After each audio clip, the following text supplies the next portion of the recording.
Hi everyone. This is day one of my journey of documenting everything for my startup TrueShotOdds. Today we're going to be talking about the base architecture of the project so far and what we've built. So looking currently at this diagram, we currently have a lot of things going on here. Everything most of all these boxes are a container that represent their initial function, such as the front end and the back end. These layers communicate with each other through the network protocol and Docker. We have front end and back end. These two are really simple containers that honestly are built in their respective languages. So if we look here, the front end is mostly built in React, but it's also paired with an Nginx container. That's really interesting because right now we'll be talking about later.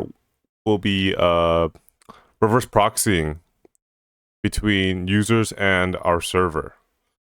We have an Nginx wrapped with the front end container to deal with all the back end paths. So this is mostly built in React. We have a backend container that's built in Python. Mostly makes sense. This Python container is actually really interesting because it communicates and it does so many things. Let's first look at third-party services that we use here.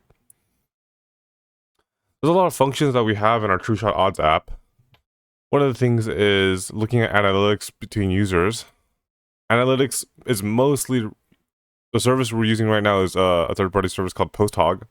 It's pretty good. It offers a lot of insight onto what users are doing, what pages they're going to, when are they stopping, how often are they visiting. Very useful. Firebase Auth. We decided that we didn't want to implement authentication by ourselves, so Firebase was our best choice. With a little bit of confusing documentation, it was still well worth it because now we're able to offload the authentication, I would say, security services to Firebase, to essentially Google. Stripe, that's for payments for our subscription plan. Stripe handles most of our payment workflows. And then what's especially good with Stripe is that there's an extension of Firebase that can be used indirectly with Stripe that essentially combines user profiles for a Stripe.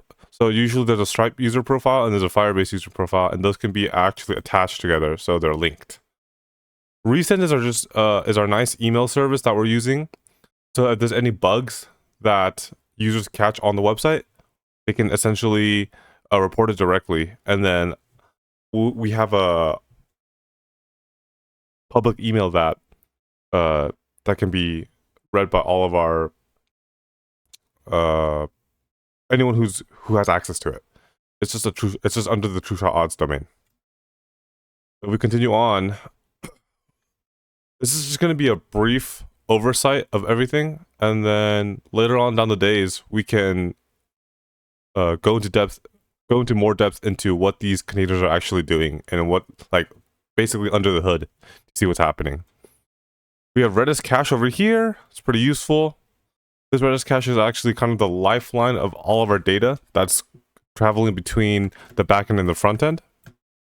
It connects the data that we collect through our scrapers to serve to the users in the front end. And essentially what we're doing is our scraper layer here is pushing most, if not all of its data to keys under this form, sportsbook, star bets. These are just the bets that we collect from third-party services, such as like their websites or their APIs, their official APIs. And we just shove the data into the Redis cache immediately without second guessing it. These workers, all they have to do is just do that, and they report their findings to MongoDB, which we can uniform and manage later. But when it comes to this Redis cache, this information isn't really organized in a sense.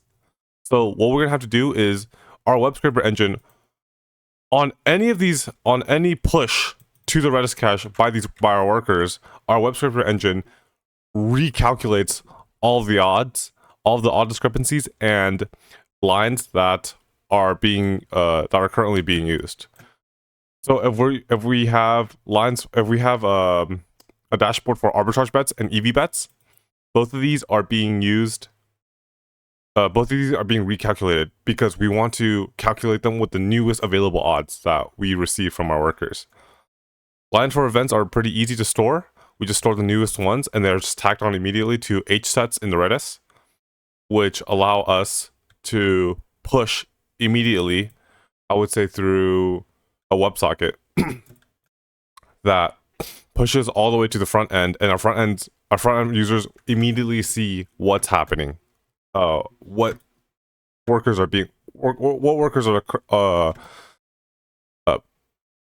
pushing data, and then they will immediately get a new, I would say, like a new alert that allows them to see the newest odds that are available. This allows us for essentially a real-time data scraping layer that our users definitely appreciate. This web scraper engine is only triggering on essentially all worker pushes, and that's very useful for us so that we don't have to pull essentially new data. We don't have to check for new data. All we can see is that if any new bets are being pushed to these keys, this web scraper engine automatically pushes. It automatically runs.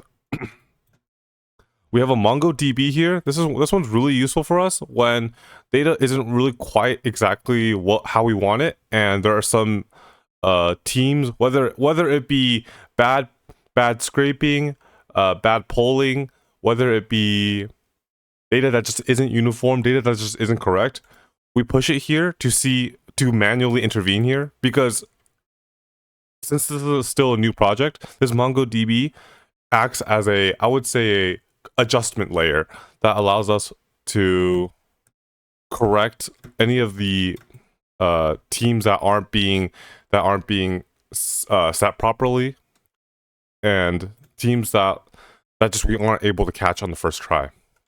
So like, let's say if it's Charlottesville versus Duke, sometimes different sportsbooks have different names for these teams in the NCAA.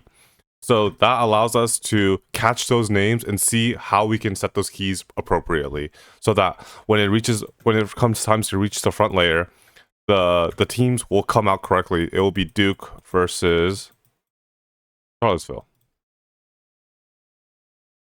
And as a part of this journey of documenting my work for the startup, I decided to come up with 3 things that I think will be very useful. Things that I'm currently working on, a new thing that I've learned in the past week, and things I'm not quite sure of. I'm currently working on isolating the workers to be better, isolating workers better. What that essentially means is that I want to make sure that every worker is completely independent, so that it doesn't have to touch any of the other code to essentially do his job correctly, and the rest of the services can still do this job properly without having to rely on if the worker is up or not. The worker should be independent. If the worker is up or down, it should not affect the rest of the architecture. And whatever secrets that we need in our workers, those can be independent, and other workers can still run fine without missing keys and missing secrets in other different workers. That's a great example. A great example of what we're doing is that we have this one sportsbook, ProfitX, that we use their official API with, and we do need secrets to manage our authentication of usage of that API. But sometimes with other workers, if my ProfitX secrets aren't in the correct spot, those workers will stop for some reason. And I have to be able to isolate that so that those workers don't care whether or not secrets in other workers are there or not. A new thing that I learned is that double reverse proxying is okay to use, actually. So what does that mean? If we go back to our front layer, we're using Nginx, remember? But we're only using Nginx for backend pathings. So the links that go to our, let's say we go to TrueShotOdds.com, and then as we enter the website, there's a lot of links that there's a lot of API requests that our front end makes to the backend server. Those API requests are essentially filtered through Nginx, and they come out appropriately, grabbing the correct data from the correct containers. But there's also another reverse proxy layer in front of the front end, which is Apache. We use Apache on the actual VM itself, not as a container, but on the hardware itself, to filter requests coming from only Cloudflare. So I technically am using actually triple reverse proxy, because I have a Cloudflare reverse proxy in front of Apache, which goes to this front end right here, and then which is filtering Nginx. This Nginx doesn't really matter because all it is doing, like, it has to get through these two first to filter requests between the front end and the back end, the API requests. But Apache still makes requests coming in from Cloudflare.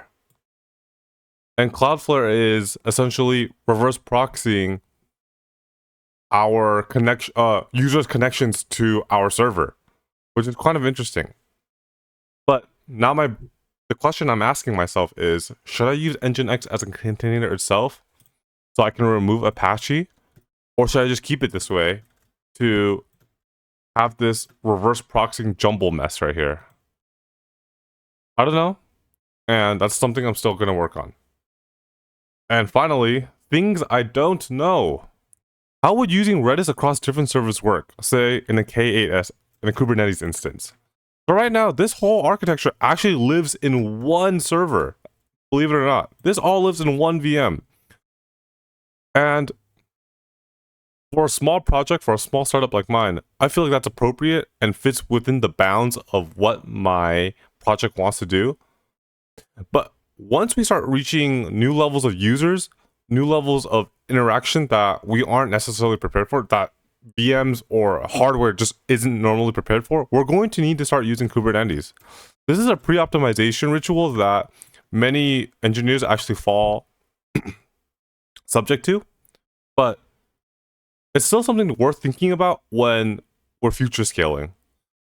So when we use Kubernetes, we would like to first, before even using Kubernetes, we first want to vertically scale our servers so that we have a server strong enough before horizontally scaling to increase our architecture complexities.